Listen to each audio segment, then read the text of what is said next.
Hello and welcome to another edition of Forkful of Noodles. I am Krish Mohan. Refugees. If you listen to some of the words, there's a lot of fear surrounding helping out refugees because they might be a terrorist or part of some secret spy organization that wants to bring back communism, or an alien from outer space, or a killer robot sent from the future to destroy democracy, or a person escaping a war-torn nation that was partly caused because of the cause and effect of the US war on terror that was started years ago. Well, that last one might be the most terrifying of all, because reality and truth are the most frightening things we can find in today's society. The reason for all this fear is because one of the terrorists of the Paris attacks had a Syrian passport, which would just make him a prick who happened to be in Paris and also Syrian. This is one person, though. One person that chose to do something pretty horrific. This does not mean that all Syrian refugees are terrorists. It could also be a fake passport. You can't put fraud past the person that's ready to blow themselves up along with a couple of hundred other people. It's not like they're going to say, well, I'm ready to take my life and the lives of hundreds of others. But lying, I would never do that. How dare you accuse me of doing such things? Who do you think I am? The real reason for all this fear and hatred over the Syrian refugees is because they are a reflection of a chain of events that was caused by the US. The fallout of the war on terror created ISIS, and the rest, well, as you say, is history. The refugees are like kids that show up at your doorstep 3 years after a one-night stand with Rebecca, and you thought you got away scot-free. But it turns out Rebecca didn't forget, and she tracked you down because you haven't changed your phone number or address in all this time, and you're still having one-night stands because you never learn your lesson, really. If you look at a map of states that are not accepting refugees, they're mostly all in the South, literally making a line across the country in the South. It's like a domino effect of bigotry. There are some governors in the South that are afraid of a small percentage of men that are of warrior age that will be coming into this country. Wait a second, are warriors back now? I wasn't aware that we had warriors in the 21st century. This encouraged the view that these men are going to be dressed in armor with blades, ready to fight with honor, like the warriors of old. If we're going to stereotype all refugees as warrior terrorists, then let's tell them about all the stereotypes of the South and see if they still want to come here. Hey, we're going to put you in Alabama, where you won't understand their accents, they don't know what sleeves are, and there are guns literally everywhere. Also, most of their IQs are equivalent to the number of teeth they have. You cool with that? Is that okay? Is that something that seems like you might want to come here for and stay here forever? Alabama is the home state of NASA. If you are going to continue being bigoted dumbasses, we're going to take our super smart underfunded space program to Kentucky. The terrorist theory also doesn't work because of the process that refugees have to go through to get into this country.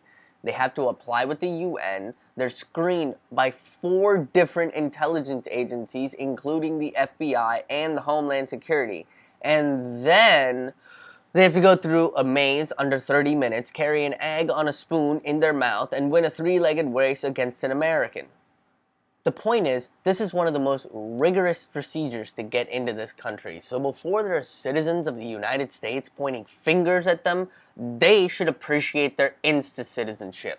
These refugees wait up to 3 years to get in, and most citizens can't stop complaining when there's a line at the grocery store. Despite the tight vetting process for refugees to come into this country, this is still not enough.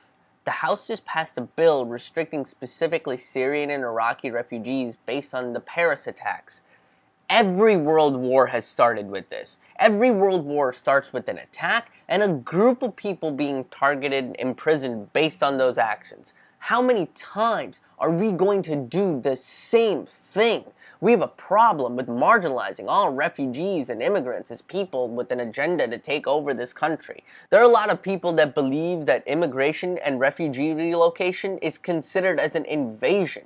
The invasion is really that of hate. There's an invasion of fear and anger and hate driven into our minds about these people escaping war, that they're gonna tear the nation apart, that they're gonna tear the world apart, which is exactly what ISIS wants. We are gonna be responsible for watching the world burn because we can't open our arms to the people in need, proving those garbage humans right. There is going to be a time that we're not at the top of our game and America is going to need assistance. And they will show how many states made these folks feel truly unwelcome because they were different. Religiously, culturally, ethnically.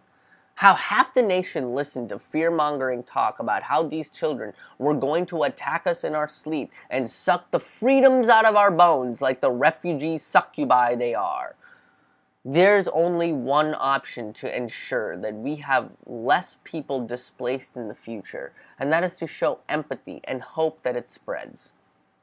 On the coast of Africa, every year, there is a surplus of sardines that swim up there. Hundreds and millions of them travel up the coast as the temperature changes. This becomes a mecca for different predators to come eat this fish. The dolphins track them using sonar, and the gannets are to follow the dolphins. The sharks aren't too far behind, and the rare Brooder's whale comes in at the very end. Once the dolphins find the schools of these fish, they use their sonar to scramble the school and drive them towards the surface, where the gannets can dive down and grab a few bites. Then the sardines are forced to go back towards the bottom, towards the dolphin, where they catch the stragglers and then use their sonar to scramble more of the school. The sharks show up, adding more to the scramble. Now 3 different species get to work together to make sure that they're all fed, and then they all round them up for one final blow. The brooder whale shows up and eats the rest of the school in one bite after the other 3 species have had their fill. 4 different predators work together to make sure they're all fed. 4 different predators, different in their genetic makeup, their place in the food chain, and where they live, all working together. If 4 different predators can make sure that everyone is taken care of, then why can't we do the same for our own species? Men, women, and children of the same lines of genes.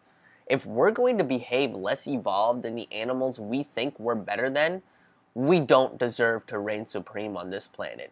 Give it back to the birds, to the dolphins, to the sharks that know how to take care of one another. If the lifeless eyes of a shark can show compassion to the playful dolphin, then we should all be able to do the same for those in need, despite the color of their skin, their flag, their religion, or what hat they chose to wear that day.